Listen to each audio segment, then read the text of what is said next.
the rest of the film. Yeah, so these kids have this toy, which also, they are using it to help the kid with a speech impediment. It's very sweet, and it makes you love them even more. It makes you love the siblings, and the girl that gets possessed is the one trying to help her brother with his speech impediment. And there's just every reason for you to like these characters. And that's what makes a very good, effective horror film, in my opinion, is if you don't want anyone to die. You genuinely just, sorry, my camera's all kinds of shaky. But yeah, no shaky cam in this one. Very still shots. Very classic horror. So, you basically know how these things work. Demon possession, creepy things, chairs move, people freak out a little bit, but they don't really want to look too far into it. No. What I really thought would annoy me, and what I thought would kind of ruin everything, is that as soon as the children say, hey, I'm seeing this, hey, this is really happening, the parents, the adults, are always like, okay, yeah, sure, it's going to take another 40 minutes for us to believe you, and then we're going to have a climax, and the film's going to be over. People start seeing stuff along with the kid. They pretty much right away start seeing it too. The mom believes her. And I love that. I love that everyone's like, okay, yeah, you're right. Whoa. They even call the police. Actually, not them, their neighbors, who are also very sweet people and very lovely performances. These neighbor characters know that, you know, that they've established that the woman across the street, the female neighbor, the wife, is friends with the single mom of the kids. And they've already established that, so there's no need to even convince them that they're not lying. They're friends. They know that this woman is not crazy and that her kids are not bad. So they go to the appropriate length and they call the police. The police come over, and of course you think, oh, they're just gonna see nothing and go home. No. They see a chair slide across the room. They hear crap in the walls. They're freaked out. And they let those people know that they're not interested and it's beyond them. So they get the church involved. There's one person who believes and has another lovely backstory, another lovely character that I absolutely loved. There's a character, and I'll just skip to his end right now. You can just sum him up in one little thing. He's an investigator of paranormal activity because he lost his daughter when she was young, and he felt like she was trying to reach him. And therefore he went into these investigations to find maybe if there was a way to speak with the dead again, if they were trying to communicate. And the way he tells it is just the way anybody would if they felt like their loved ones were trying to communicate with them. Hopefully we would react with love, and we would react with anything. He didn't experience fear, that's for sure, so this must have been a very kind spirit, and his daughter gave him a very good encounter, and he wants to keep seeing them. He wants to keep investigating to really get loved ones reconnected with their spirit loved ones. So his motivation is very nice. And then there's another one. She's a naysayer. She doesn't believe anything anybody says because she has to have proof. She's the only naysayer in the cast. She was wrong. So that's really her story. But getting back to the overall haunting, I think what I was most impressed with was the way some of these scenes are shot. There is a scene that's probably a minute and a half uncut of just the husband, paranormal investigator of this couple, talking to the little girl who is being possessed by the spirit. And what's so great is they focus the frame. So the interviewer who's trying to talk to the spirit is way up close in the frame. So they just focus it the right way, and then you still see the little girl in the background. She's just like right there. It's just been blurry. She's just blurry now.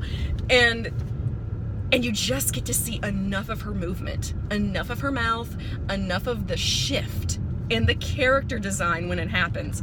And it never leaves. I don't know if it was done practically or if it was done with computer, but it was a lovely moment. And it being unfocused just made it all the more effective. And one of my favorite things about horror movies is when someone's just walking down a hall and they just turn a corner and a chair that you've always seen empty suddenly has something in it. But the thing is, your brain can only process so much as an audience member. And the character didn't see it, so that shot just goes by. But it is the creepiest feeling when you're just, you know this house, you've seen enough of the film to know what the house layout is like, you know that chair is there, and it was empty a second ago, but then that shot where she just walks by that corner where that chair is sitting, there was someone in it, just for a split little second. And that's the kind of stuff that happens in this film. That's not a jump scare. There are a few jump scares, of course, but only one was really accompanied by like a stinger music, and that was nice. So we get, I'm already home. 19 minutes. That's not enough time to recap. So I gotta hurry up. All right. What else did I like? Oh my gosh. Okay.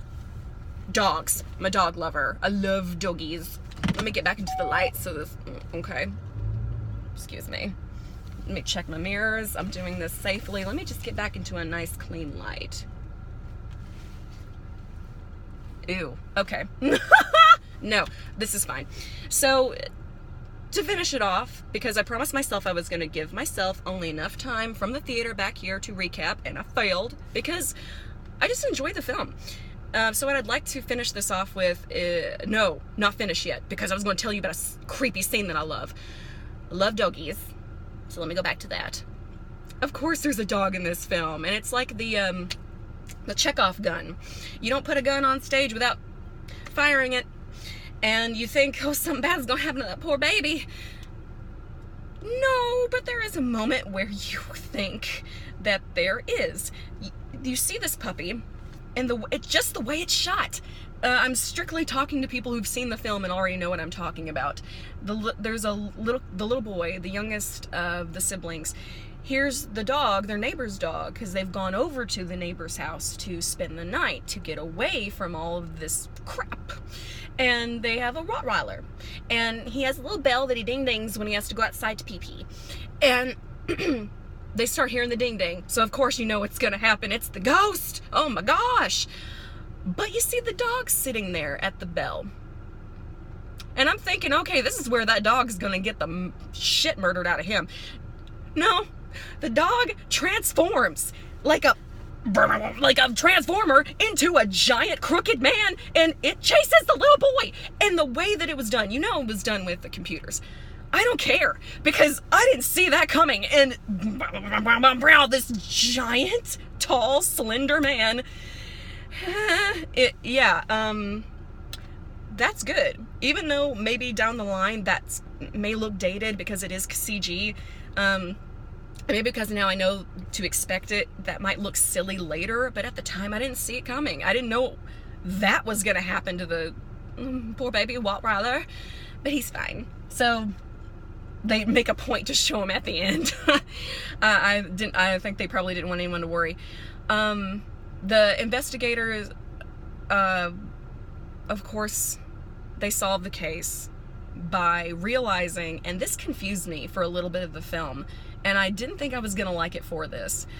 There are three spirits. There's the crooked old man, there's a crazy nun-looking demon that the husband keeps painting and the wife keeps seeing in her dreams, and then there's a third one.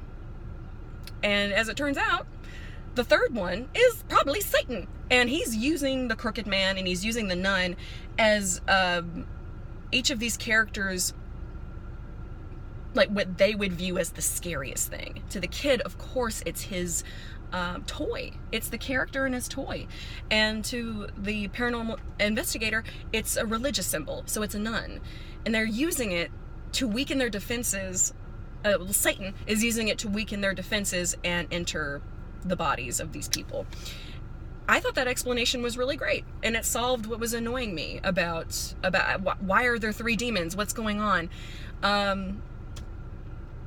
So overall, I thought that was very clever. And the thing that made me cry, I love Elvis. Can't help falling in love. I can't help but love that song. Probably more than any other Elvis song. And, oh shoot, I'm forgetting actors' names left and right, but the husband, the paranormal investigator, sings Can't Help Falling in Love to the kids just for a breather, just for a nice little fresh breath of air, because we've been scared for the last hour and 20 minutes, so it's time to take a break. And it was such a nice break. And to see the kids singing along, yeah, I got a little teary-eyed. It was very sweet. Genuine too. A moment that was needed. Because sometimes you can really mess up a film by just too much the same feeling at once. That's why I love this film. It's full of balance, lots of breather time, lots of tension, and of course the paranormal investigators figure out this demon. They figure out its name. That's how they use to defeat it. It goes back to hell. Kids live in the house again, and then you're given some text about what happens to everybody. The family lived in the house, and the single mom actually died in the same chair where the little girl kept being possessed. And then, instead of music to cover the credits, they used the actual documented recording that they used when they recorded the little girl when the demon was speaking through her. Great! That was a good idea. I love it. Good job. And of course, I'm sure people will remind me, oh, they've done that before. Lots of movies have done that, Leah. Well, you know what? This is the first time it's really stuck out of my head, and it's my first movie review. I'm sure I'm going to remember things as we go. But overall, great balanced horror film, lots of scares, lots of tension, lots of quiet moments that are very kind and make you want to get through it with these characters. And I'm going to be sleeping with a little light on tonight. But I am Leah and the lights, and tonight I will be sleeping with them on. So, go out and see it, and I'll see you next week.